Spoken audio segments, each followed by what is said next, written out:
Devil success తర్వాత full జోస్లో ఉన్నాడు నందమూరి కళ్యాణ్ రామ్. ఆయన ప్రధాన పాత్రలో నటిస్తున్న తాజా ప్రాజెక్ట్ NKR21 యాక్షన్ జోనర్ లో వస్తున్న ఈ సినిమాతో ప్రదీప్ చిలుకూరి దర్శకుడిగా పరిచయం అవుతున్నాడు. అశోక క్రియేషన్స్ తెరకెక్కిస్తుంది. అలా ఎలా సినిమాతో ఎంట్రీ ఇచ్చిన అశోక క్రియేషన్స్ ఇది రెండో సినిమా. అశోక్ వర్ధన్ ముప్ప, సునీల్ బల్లుసు, NTR ఆర్ట్స్ తో కలిసి ఈ చిత్రాన్ని తెరకెక్కిస్తున్నారు. ఇప్పటికీ ఈ మూవీ నుంచి కళ్యాణ్ రామ్ ఫస్ట్ లుక్ విడుదల చేయగా ప్రేక్షకులను ఆకట్టుకుంది. ఇదిలా ఉంటే తాజాగా మూవీ నుంచి మేకర్స్ సాలిడ్ అప్డేట్ ఇచ్చారు. ఈ మూవీలో టాలీవుడ్ సీనియర్ నటి విజయశాంతి కీలక పాత్రలో నటిస్తున్నట్లు మేకర్స్ ప్రకటించారు.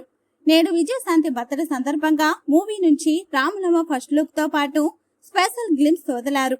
వైజయంతి IPS తాను పట్టుకుంటే పోలీస్ తుపాకీకి ధైర్యం వస్తుంది, వేసుకుంటే యూనిఫామ్ కి పౌరుషం వస్తుంది, తనే ఒక యుద్ధం, మేము తన సైన్యం అంటూ గూస్ బాంబ్స్ తెప్పిస్తుంది వీడియో. ప్రస్తుతం ఈ సినిమా షూటింగ్ శరవేగంగా జరుపుకుంటుండగా ఈ సినిమాలో కళ్యాణ్ రామ్ సరసన సాయి మంజ్రేకర్ నటిస్తోంది.